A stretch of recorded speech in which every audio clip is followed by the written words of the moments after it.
All right. Hello, everybody. Good afternoon. Thank you for joining today's session. Today's session is entitled Customized Employment, and our presenter today is Richard Kriner, who is the Autism Program Coordinator at DARS, the Division of Rehabilitative Services. And before we get started, there are a few housekeeping rules we'd like to address. Speakers, please remember that we are using live captioning and interpreting services. So to everyone, when you first introduce yourself today, whether you're a speaker or a participant in our Q&A section, please include a physical description of yourself and your preferred pronouns. My name is Margot, and I prefer she, they pronouns, and I'll be moderating today. I unfortunately don't have my camera working at the moment, but I am a young femme presenting white person with brown hair, and today I'm wearing a red shirt. And descriptions like these will help provide context to attendees who may be blind or visually impaired, and will also help our interpreters and captioners locate who is speaking on the screen. Please stay muted at all times unless you are speaking, and please hold all questions until the end. We do have a chat box, and we will be monitoring that. And the chat box is used for questions only or as directed by the session speaker. And with that, I will let Mr. Kriner begin his presentation. Thank you. Welcome, everybody. I appreciate folks coming out to hear about customized employment. Again, I'm Richard Kriner. I am a short, middle-aged man with a beard, Caucasian, and I'm wearing reading glasses. I am also a father of 4 kids. I have kids with disabilities in my family, and I'm also somebody that identifies as being neurodivergent. For today's session, I will be going over customized employment. I'm going to spend a little bit of time describing what customized employment is, and I'll explain a little bit about the history of customized employment, how we've gotten here with it. I'll then also cover some information related to the project in Virginia to develop customized employment capacity and sustainability, as well as give some more detailed examples of the different steps that make up customized employment and how those are uniquely valuable to the individuals we're hoping to support with this service. Before I go into customized employment, this next slide, I'm going to talk just a little bit about the agency I'm with. I'm not going to spend a lot of time here as I want to focus my time on customized employment. But as I said earlier, I work for the Virginia Department for Aging and Rehab Services. I am the program coordinator for customized employment and autism services, and I work out of our central office here in Richmond. In my agency is Virginia's vocational rehab program. And that agency assists people with disabilities to prepare for, enter, engage, and retain gainful employment. And then participation is voluntary. If you want to learn more about DARS and our process and services, I've included a link at the bottom of the page. And that link is http://www.vadars.org.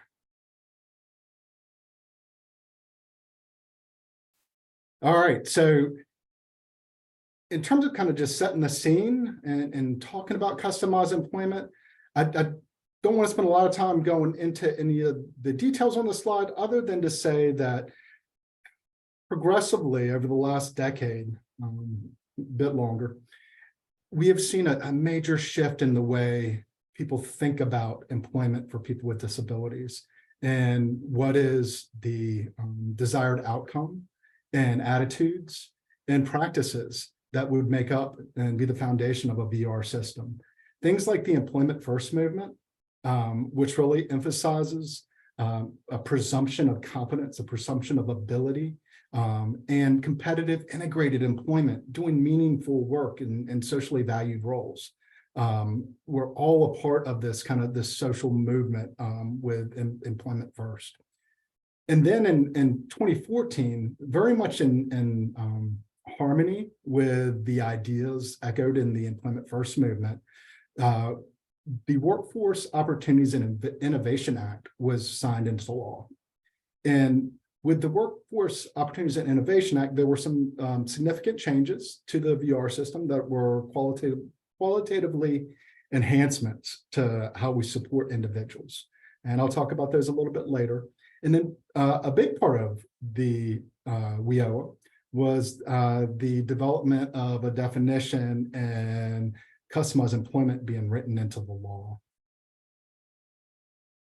So as I mentioned, 𝐲𝐢𝐬𝐀 did have some changes for the VR system, and some of the things that were primary to the Workforce Innovation Act and the changes that came about was this emphasis on competitive integrated employment. So as you recall in that last slide when I talked about the employment first movement, this is very much in line with that vision, those ideals. We also saw a change to how we provide services, the development of pre-ETs, and an increase in focus on transition services and delivery of supports to facilitate successful transition from secondary school to employment in competitive integrated settings and or post-secondary education, vocational training, and then employment. 𝐲𝐢𝐬𝐀 expands and improves upon employment services as well. For example, I had mentioned pre-ETs a little bit earlier. Those are our services that we provide to potentially eligible in-school youth with disabilities. We also have the addition of customized employment included with 𝐲𝐬𝐬𝐻. So, the hallmark, it's all about the achievement, the focus, the goal, the achievement of competitive integrated employment. And so the foundation of the VR program is the principles that individuals with disabilities, including those with the most significant disabilities, are capable of achieving high quality, competitive, integrated employment when provided the necessary services and supports. And that's a stark difference from some of the other pathways that we might have historically taken in working with folks with the most significant disabilities. Some folks end up in day supports. Other folks would have ended up in sub-minimum sheltered employment. And we're seeing this major shift to where those kind of things aren't considered options when we're working with individuals that are seeking employment. So customized employment in 𝐲𝐬𝐬𝐻. The definition included with 𝐲𝐬𝐬𝐻 highlights the three key features of the service. So one, it starts with an individualized determination of the unique strengths, needs, and interests of the employment seeker with a disability. Number two, it results in a mutually beneficial employment that meets the needs of both the employment seeker and the community business. And number three, it allows for flexibility in employment design and creation. Instead of limiting the employment search to existing or open positions, employment specialists and employment seekers work with community businesses to create or customize job duties or descriptions. And you'll hear more about what that's all about. But I love the use of the flexible approach and how we can customize and how it's all designed around the individual. We also, as we think about customized employment and kind of where it came about, it was written into law in 𝐲𝐬𝐬𝐻 in 2014. I will direct y'all, and then you don't have to pull up and look at it now. There is an infographic I shared with all my presentation materials that really kind of takes a timeline of when the concept was first introduced to when ODEP was doing demonstration grants with customized employment. And then when ODEP developed a definition and wrote the document called the Customized Employment Competency Model, which I've also included in your packet. And that's it does a really good job of just kind of showing how it emerged as a concept. It was proof of concept was demonstrated with ODEP and those grants, and how it was then at that point, once the competency model was developed, and that was developed with experts across different organizations that had really been leading the charge for customized employment. I know Griffin Hammis and Mark Gold, and there were some others involved as well with the development of this. And what that did is it outlined the essential components of customized employment, as well as it talked about the competencies, the knowledge, skills, and abilities, right, of individuals that provide that service, what they would need to have. Great document. I always recommend people take a look at that. So those two really are two good documents to spend a little bit of time on. One of the things I'll point out, what I really love about the competencies is, and you don't see this a lot, but when it talks about different qualities for a successful customized employment specialist, it not only talks about the hard skills like business networking and communicating with others, but it also talks about some of the soft skills, the positive characteristics of these individuals. For example, one of the elements is positive and an open approach to life, right? And so as I talk more about customized employment, I hope what I do a good job of describing is a methodology that's very person-centered, grounded in self-determination, and it really is a model, because we're customizing to an individual, that requires a lot of creativity, a lot of open-mindedness, and a lot of optimism, an ability to see that there's abundance, right? And that if we follow a process of networking and learning about individuals and connecting with individuals that understand different roles and different industries and different job types, that we can uncover hidden job opportunities through that process.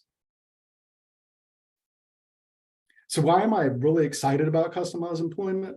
And I think the power of customized employment lies in its effectiveness to help individuals who have historically faced the most significant discrimination and barriers as a result of their disabilities to successfully achieve meaningful and economically rewarding employment in their communities. There's nothing more exciting than that, right? We've got folks that in the past would not have had opportunities to achieve CIE, and work is transformative. There's so much return on investment when it comes to work. It's not only a way, means of earning financial independence, but it also is a way of being connected and a part of a community. It's a way of having purpose for some folks in terms of doing something that has meaning for them and doing it with quality and being part of a team and being a valued member of that team. The other thing about customized employment, and this is a little bit redundant itself, kind of ironic, but CE is not redundant as an employment service. I know a lot of folks, when we talk about some of the other employment services that have existed for a while, like say supported employment, might, if they don't know fully what customized employment is, assume that it's basically just supported employment with some little fancy modifications added on there. But the reality is that it's a different service. And it's designed specifically to benefit people with disabilities, including VR customers who have not been able to or are not likely to be able to get and maintain jobs in their community through other employment services, such as supported employment. So let me do this in talking about kind of supported employment and customized employment and how it is a unique service. On this slide, I've got a side-by-side. In one column, I have a set of characteristics related to supported employment. On the other side, I have a set of characteristics related to customized employment. And what I'm going to do is I'm just going to go down the row and talk about supported employment, and then I'll parallel that to customized employment. So with supported employment, what we're doing is we're focusing on market needs. In other words, we're looking at what types of jobs are available and in high demand in the labor market. Where are the job postings? Where are the occupational skills gaps that business have communicated to us? And we're working with an individual to focus on developing a job goal based on that. For customized employment, we focus on the individual, man. We focus on the talents and the skills and the interests of the job seeker.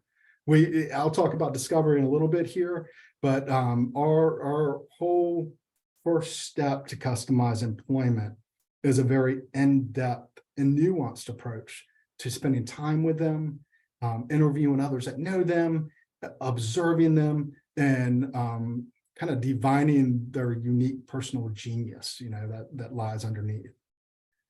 For supported employment, oftentimes what we're looking for is a good fit.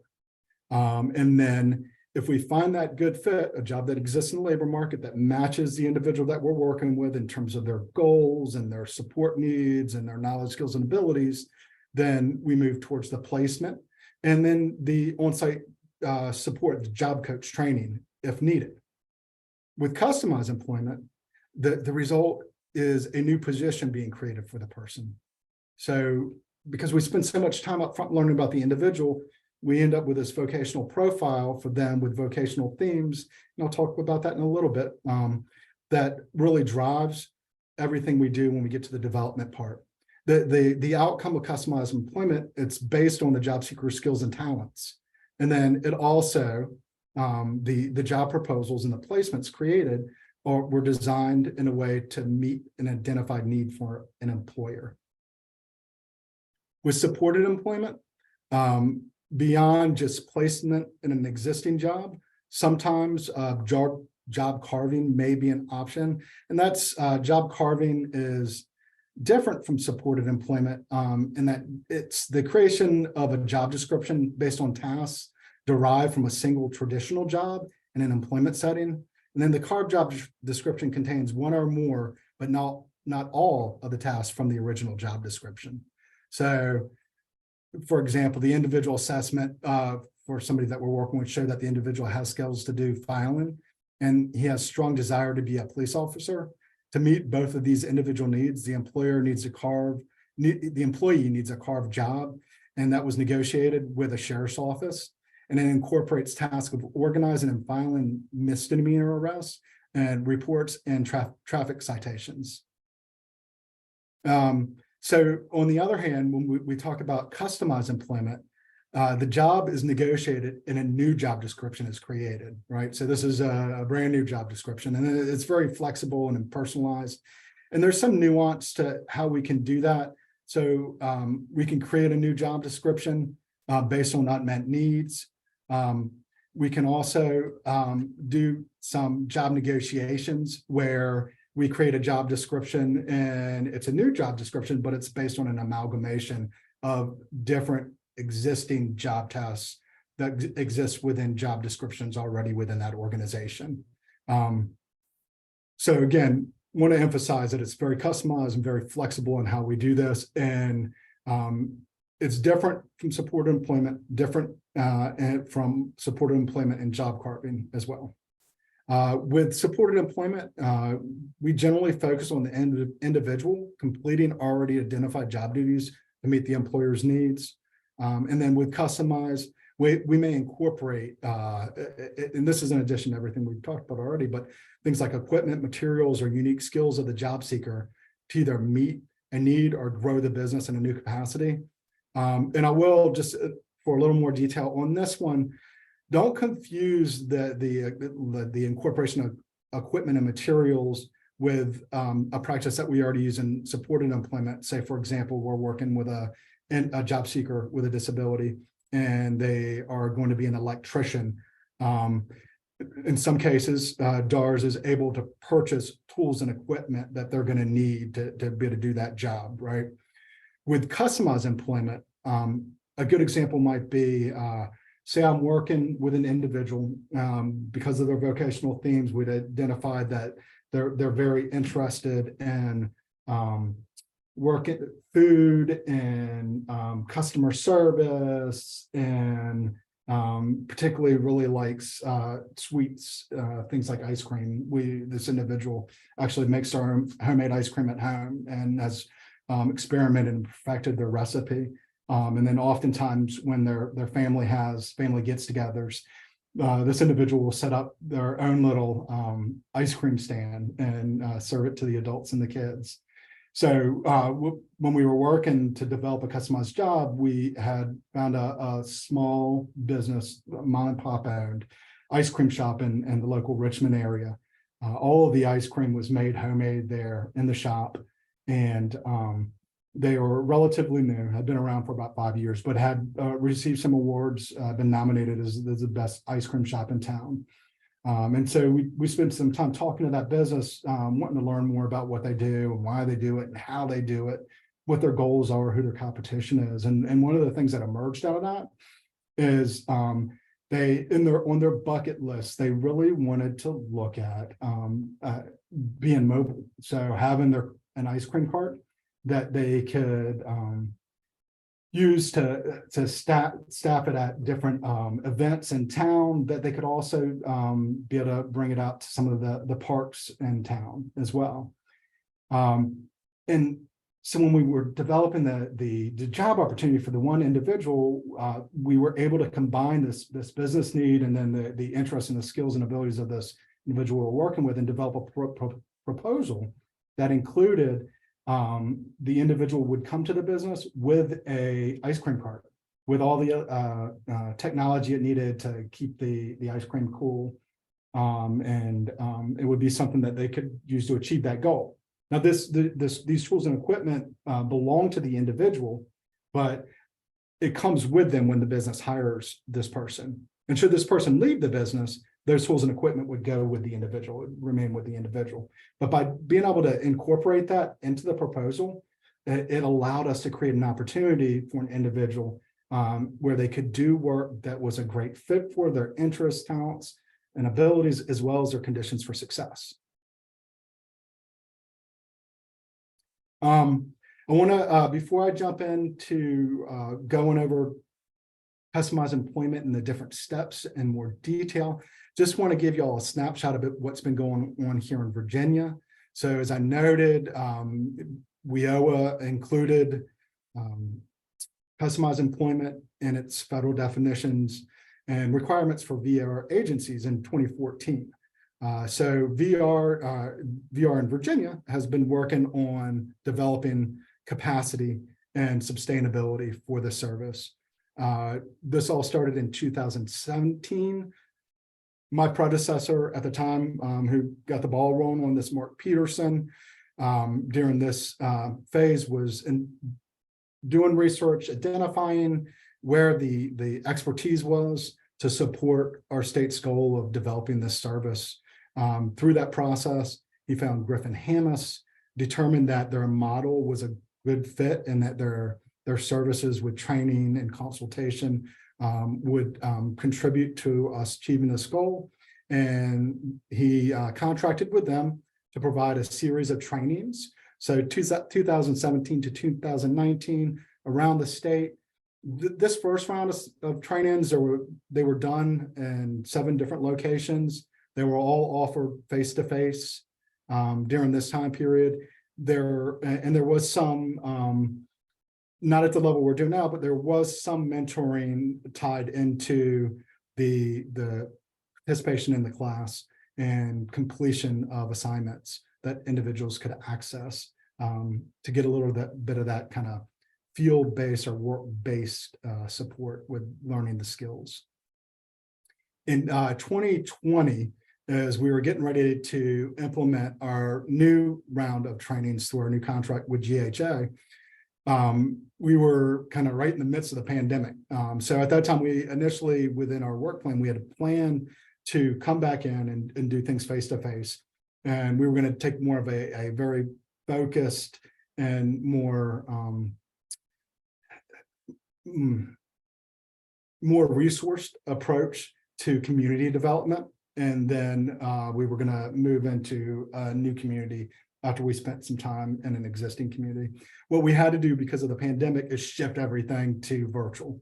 And fortunately, Griffin Hammis was able to pivot really quickly and develop the content that we needed and be able to deliver it in a virtual format. And what we found actually is, while this was kind of more of a product of responding to the times, it ended up being a really effective way to implement this training and the technical assistance that they're doing. It was easier for employment specialists that wanted to go through the training to participate in the training this way. And it was more cost effective for the state to do it this way. So we did go in and start implementing some additional virtual trainings. We also added some additional elements to our training and capacity development to include working with Centers for Independent Living to provide training for them and group guided discovery and self-guided or self-directed discovery, to assist them with developing their own methodology. So the training was based on a model developed by ODEP, but we went in and we worked directly with the CIL, actually had them consult with us to modify that so that it reflected more accurately the values of a Center for Independent Living, and could be something that they owned, CIL specific per se.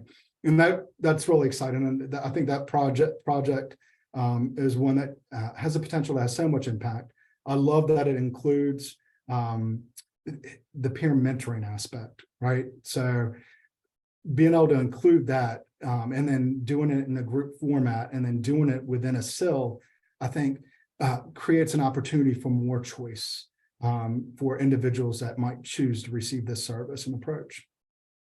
Then moving forward, as we're continuing to work on, we're in the last year of our contract with GHA. As we continue to finish up this contract, we're focusing on capacity development. We're focusing on alignment of systems. So wanting to, at a state level, have policies and rates and definitions for waiver and VR that are congruent with one another.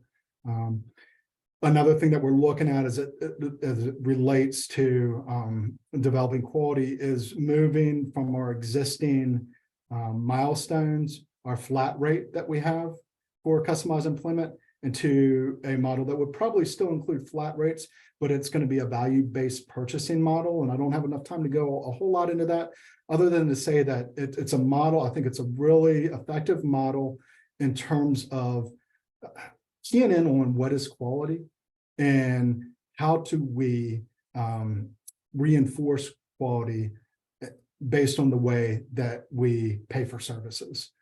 So that will be, again, a process that I think that will have a big return on investment as we're moving forward.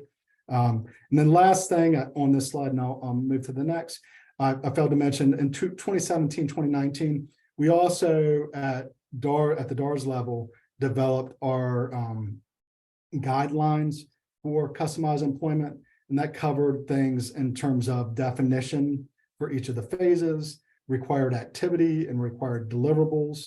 And then within that, we developed our rate structure and definitions for each of the phases. So it was a service that we could purchase. And along with that, we set our standards for vendors, what they needed to have in order to be established as a vendor of customized employment. And initially at that time, it was a certificate of completion for the ACRES coursework that they completed with Griffin and Hamas Association. So who's customized employment for in Virginia? This is the process that we use to make decisions about who is eligible to receive the service. I will note that the principles of customized employment can be applied to any job seeker and I think add value. But from a pragmatic perspective and really just kind of honoring the reason why the model was developed, in Virginia, we focus on folks with the most significant disabilities. Initially, when we began the project, because it was a collaboration that involved braided funding between BHDS and DARS. The primary emphasis was on individuals with IDDD, but it's not exclusive to that, and we have expanded out. This next set of criteria is really what kind of guides those decisions. So for customized employment, we need to determine that the individual is somebody with most significant disabilities and that they require and meet the criteria for supported employment services. Two, that who, because of the nature and the severity of their disability, are not likely to meet the competitive demands set by employers in existing job descriptions, even with the provisions of supports. And three, due to the nature and severity of their disability, would not likely benefit from traditional supported employment services or have been unsuccessful with traditional supported employment services. And lastly, that they require employment that is individually negotiated to fit their individual needs as well as the needs of an employer or those of the labor market. Who can provide customized employment? So I talked about this a little bit earlier. Again, the training that we've been doing with GHA includes the ACRES training, where if individuals participate and they complete all the assignments, they will receive an ACRES certificate with an emphasis in customized employment. And I will point that out, there are other ACRES trainings available other than just the training that has the emphasis in customized employment. There's one in community-based employment that covers supported employment. The coursework that we require of our folks is that the one that does cover customized employment. Now, one of the ideas that we've been playing with, it's an ideal we'd like to achieve, but I think it's kind of a work in progress, is looking forward, a fully endorsed CE vendor would require the completion of the supervised field work experience. We feel that is such an integral part of developing the knowledge, skills, and competencies of our providers and ensuring that services are done to fidelity, that we want to build this in, but we also want to be mindful to the demands and the challenges that exist within the direct service provider community, and figure out a way that we can make this happen along with them in a way that is doable and mutually beneficial. Once a vendor does submit their certificate, and as we do it at this point, that goes into a file, and then their rate structure. So our VR counselors would look this information up. It's listed under their rate structure as a service that they can provide, and that's how VR counselors know that that is a vendor that can do that work. Do note, while the vendor's listed as being approved to do the work, only those individuals with the credential that work for that organization are able to do that, do customized employment services. So if an organization has somebody that can provide CE, but that person leaves and that organization doesn't have any other coaches that are certified by DARS and by ACRES to do CE, then that organization can no longer do CE. And then at the bottom here, I just provided a link. So if anybody's interested in finding out about training that's available through ACRES that meet that requirement for CE, you can go to their website there. And then we will, through this project, and then once this project, as I mentioned, is in last year, once this ends, we have another grant, our SWITC grant here in Virginia, the EPIC project, is going to continue to deliver CE training and provide structure, technical assistance, and support to build capacity and continue to invest in fidelity and quality of services. All right, so now the fun part. Hold on, I'm gonna pull up my time timer, make sure. All right, we're doing good. So, like, let's really get into it. Let's talk about what customized employment is, and I want to start by talking about discovery. But hold on, I feel like I missed a slide somewhere. Let me come up here.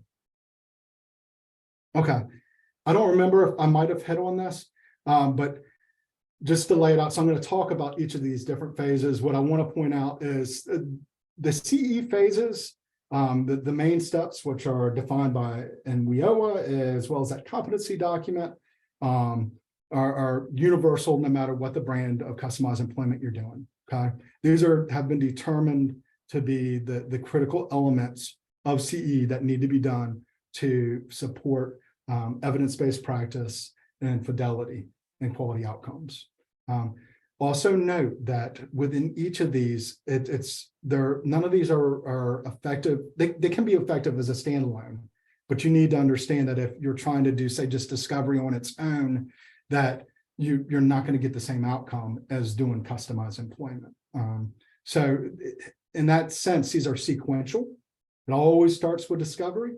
They're cumulative, which means each phase builds on the next, and the quality that you do on the preceding phase impacts all the subsequent phases, right? And then ultimately outcomes. So it's important at each step we do quality work. So those phases are the main steps: discovery, customized job development, consultative employment, training and supports, then case closure with long-term supports, long-term follow-on. All right, so I'm going to skip back to where I was here. So we're talking about that first step here, and this is discovery. Some of the things to wrap your head around, and definitely if this is your first time learning or hearing about customized employment, discovery is very, very different than something like situational assessment or vocational eval.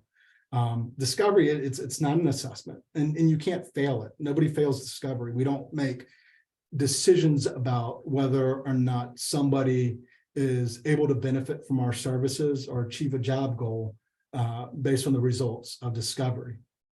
Discovery answers the question, who is this person? Before developing an employment goal, it does not focus on what career. So it's like we're discovering who that person is.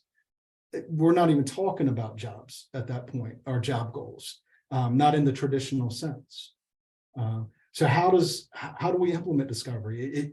We do it by being in the community and in vivo, in real environments. We want to be with that person in their home, in the community, be with them when they're doing things that are familiar and preferred activities. And we want to interview people that the individual thinks will be a good resource to learn more about them. And we want to uncover things as it relates to their preferences, their interests, their skills, their abilities, the resources that they have, such as social capital and the support. Discovery results in a completed vocational profile of the individual, and that has at least 3 vocational themes, and I'll talk about those in a second. Discovery is fast-paced. It is also can change as new information is learned about the job seeker. Again, the various steps within discovery continue to reveal more and more about the individual that we are supporting, and it informs how we might want to proceed with different activities within that discovery phase to flesh out more clearly that individual's vocational profile and vocational themes. Examples of discovery activities. We do home and neighborhood area observations. For example, we'll do neighborhood mapping to get a sense of the individual's community, the businesses and neighborhood, and just the general lay of the land, so we kind of know what's going on there within their ecosystem. With the home observations, we want to get in there and talk to the individual. If they're open to it, we want to take a look at their room and observe things like, what are they reading, or what are their hobbies? How is the room organized and decorated? Uncover things that in a lot of ways, it's kind of like being a detective. You need to uncover things that lead to more questions and then leads to more discoveries about that individual. We also do familiar community-based activities. And these are things that demonstrate interest, demonstrate performance, skills, community connections, supports. So for example, if somebody's participates in Toastmasters, to go observe them and see them, when they're at their best and they're doing their thing, can tell us a lot about hidden skills that they might have that a vocational evaluation or a situational assessment would never give us. In addition, we do unfamiliar community-based activities. When we do that, we want to be mindful of how they respond to new and unfamiliar things, to interests that are stimulated, to support needs that they might have in order to participate in new and unfamiliar activities, and then demonstrated skills and whatever else kind of comes up out of that.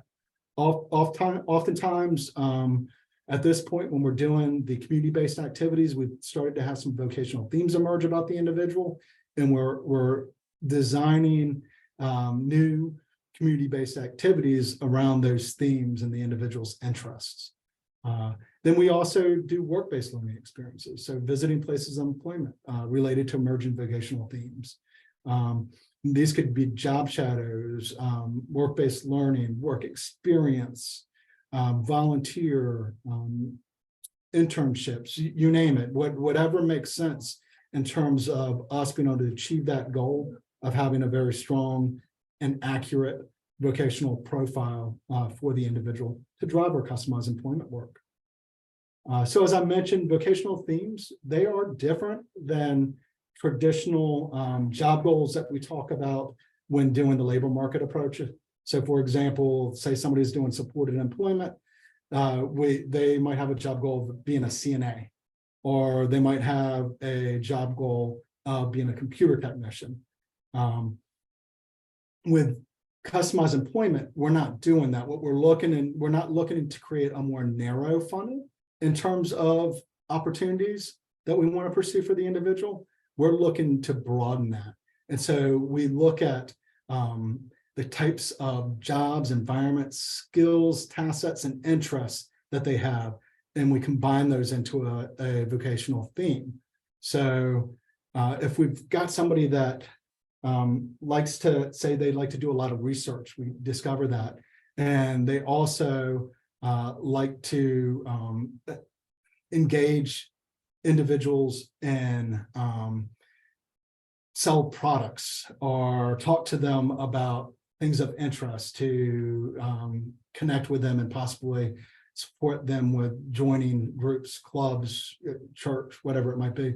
We might define that in terms of a vocational theme of enterprising and research for the individuals, because we're trying to look at all the different skills involved with that and kind of the environments where they're doing it, the kind of jobs that those things would represent, and then build that into a theme. And remember, we want to have 3 vocational themes. Themes begin to emerge as the individual is observed at home and in the community. And they're based on observations of the job seeker's tasks, interests, skills, positive attributes and characteristics, and conditions. Themes are not job descriptions, are not codes, and we talked about that. So one of the things that we can use during discovery to support an individual with kind of those work-based discovery activities, to expose them to things that they might be potentially interested in, is called informational interviewing. And this is where we reach out to either gurus in a certain industry, somebody that has expertise and they really know about a certain type of work. A lot of times when we're doing CE, we're focusing on small business and we're looking, within the artisan community to engage. Could be a business owner. It could be somebody that's connected to professional associations or university research center. It's very broad in how we can approach this, but it's a process where we go out and we spend time, just like in discovery, where we're focusing on getting to know the individual. With the informational interviews, we're trying to learn about the business. Remember the example I shared with y'all earlier about the ice cream shop, and having spent time with them and learning about their passion and how they started and how they do their work, their competition, their dreams, their hopes for the future.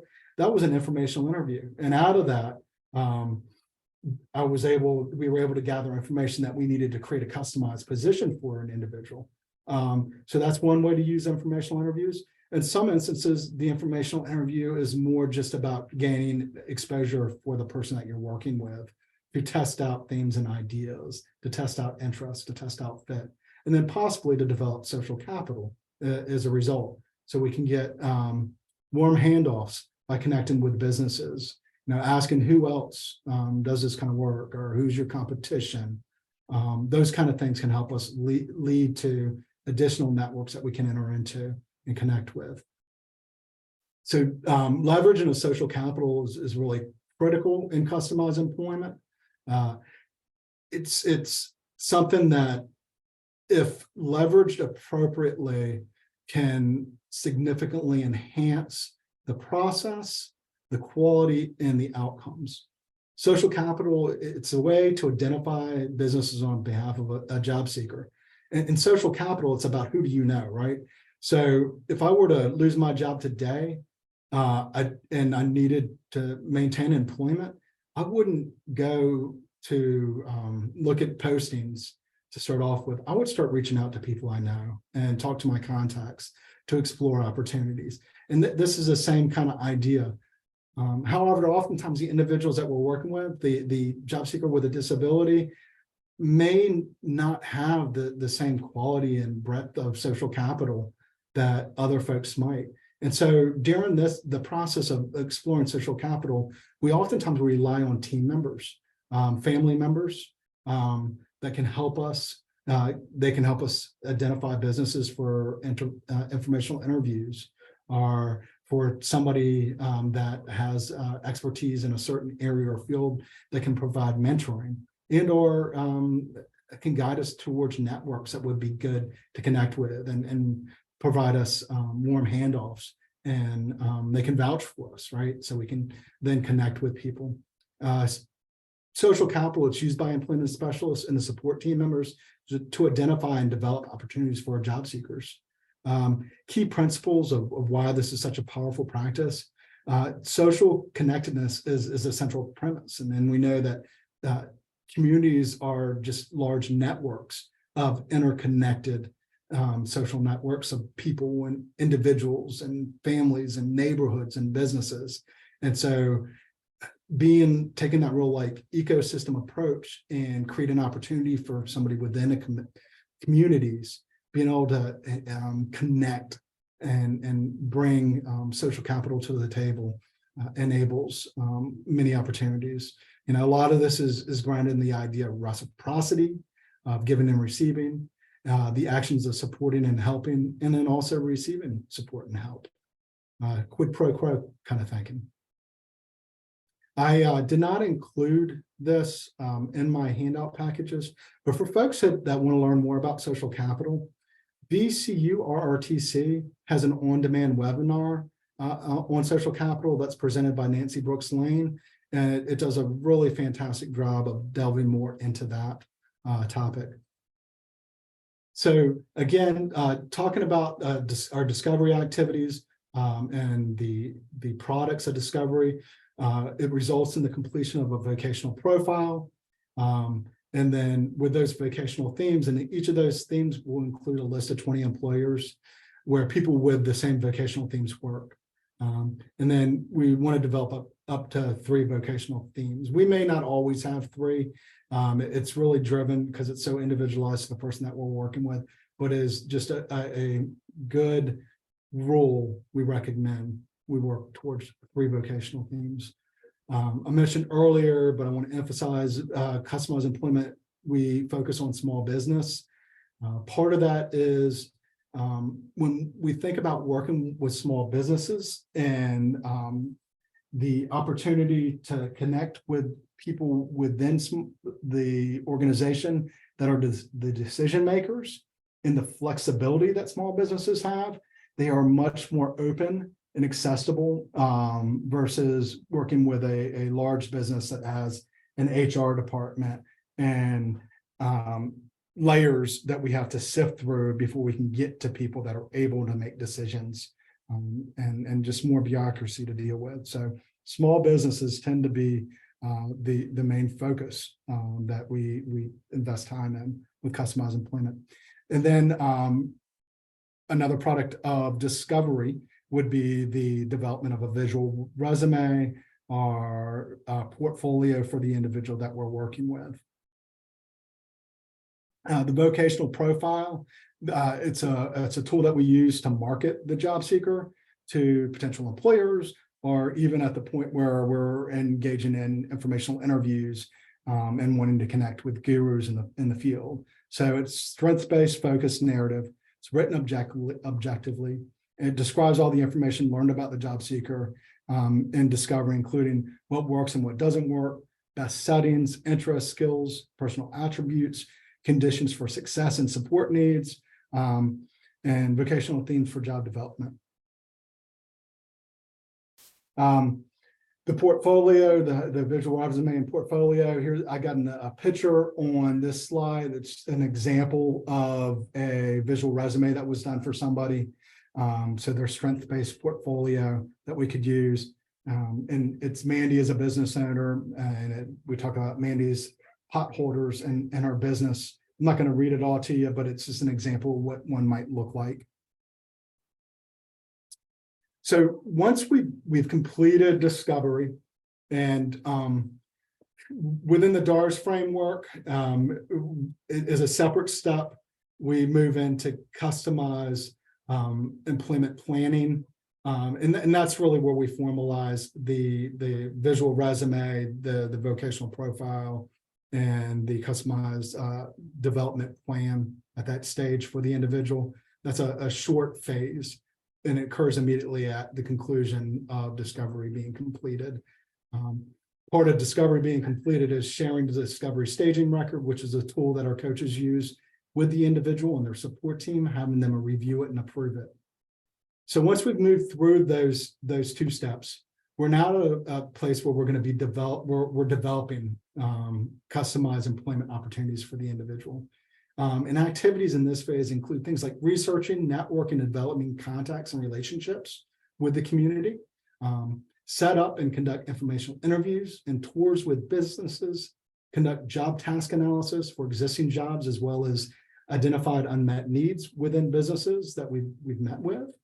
It may include development of short-term work experience, mentor relationships, or vocational skills training opportunities, like paid internships and apprenticeships for the individual. Again, the idea is that this isn't going to be a gatekeeping thing that's going to prevent them from moving to competitive integrated employment, but it's an asset that will enable them to achieve that competitive integrated customized employment goal.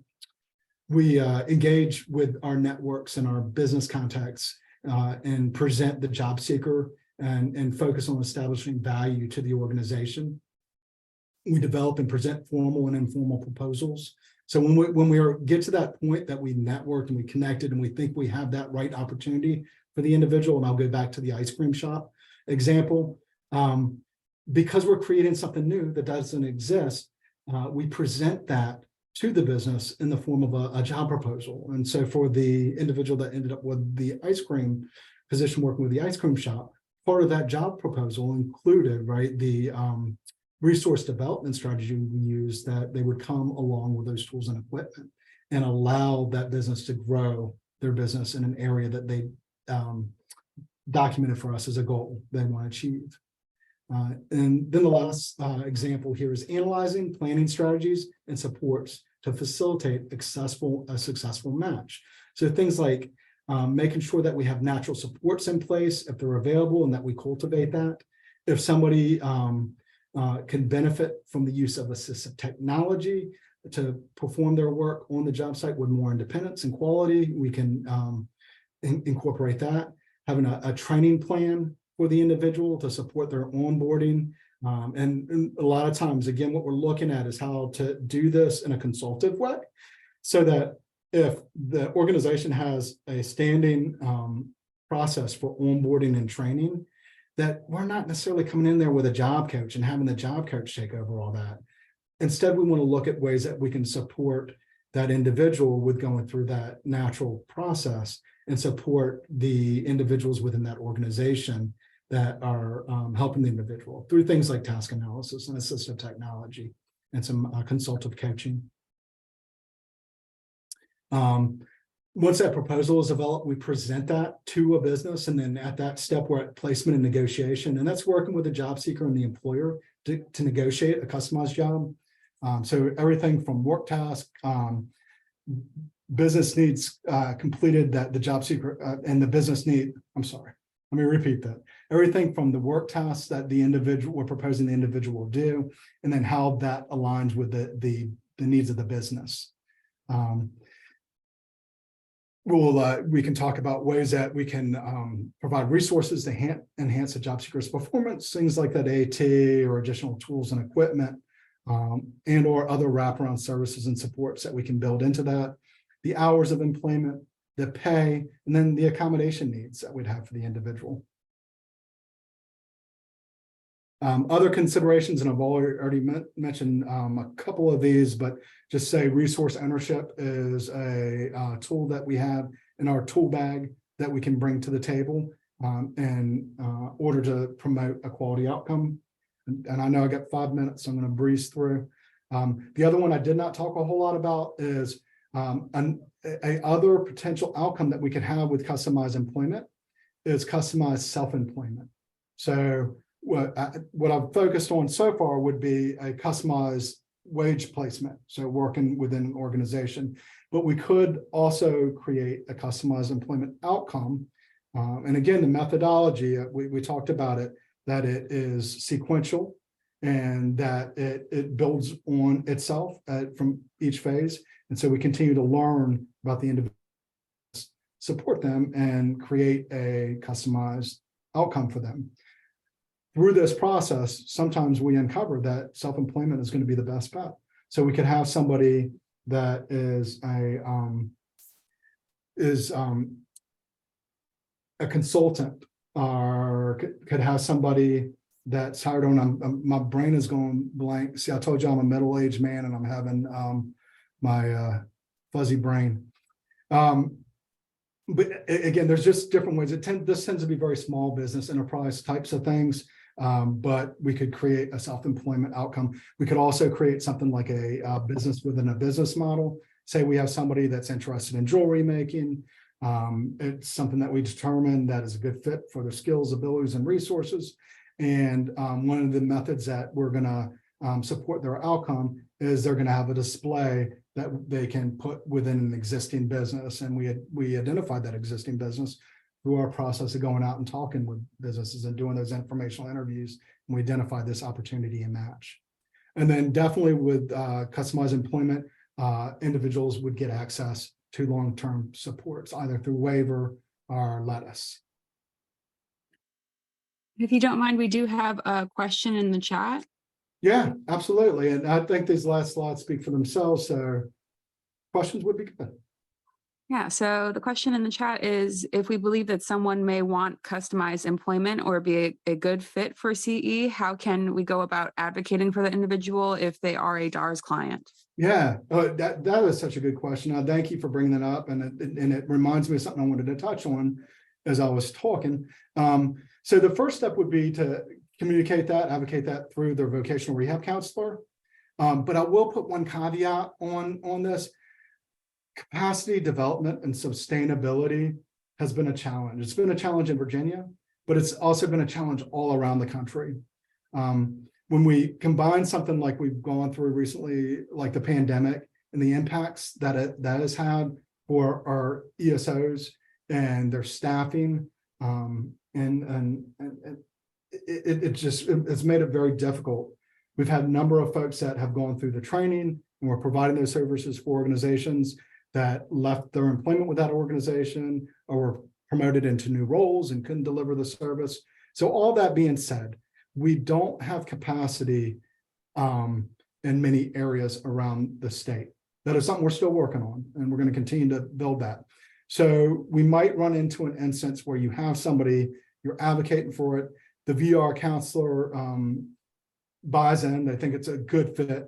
The individual job seeker and their support team feel like it's a good fit, but we don't have any providers in that particular area that can deliver the service. Or we might have a few providers in that area that can provide the service. And part of that informed choice and decision-making might be that there's going to be a bit of a wait time before they can access that service. And then are there meaningful activities that we could build in? But I'd say definitely start with a VR counselor. And you can, if you have questions, you can also reach out to me, as I'm familiar with where our capacity is and all that good stuff. I'm happy to help in any way. And my email is on the first slide of the presentation if you need to get me. And before we close, there is another question. Andrew says that he is a DARS client and he wants to know if Fairfax office could do this for him. I don't believe we have anybody in that area of the state. We may. We just had a cohort complete the training recently. So there's two organizations that I'm thinking of that have recently trained coaches that went through the CE training. So we might be able to facilitate that for you. Andrew, do you want to shoot me an email and you and I can coordinate some time to talk with your VR counselor and we can see what we can do for you. And really fast, someone also asked, Christine asked, do people usually try supported employment first and see if existing jobs are a good fit? And if that doesn't work, then they qualify for CE? I wouldn't say usually. So it's really, it all comes back to, is the individual somebody that, based on the nature and the impact of their disability and functional limitations, that they would struggle and not likely benefit from trying to compete for a job and the competitive labor market approach, and that even with supported employment, that they would be unable to achieve meaningful, significant competitive integrated employment outcomes. And so there's been many cases. A lot of times a VR counselor will reach out to me, we'll staff the case together. And there's been many folks that have not been in the situation where they first tried SC and they struggled with it before they came to customized employment. All right, so we have come to the end of our time. Thank you so much. You're very noticeably passionate about your work. So thank you for sharing your time with us. Thank you very much. It was great having all y'all here. Hope y'all have a wonderful day. Reach out to me if you need anything. I love talking about this stuff, so I'm here for anybody. All right, thank you so much. Have a good day. You too. Bye.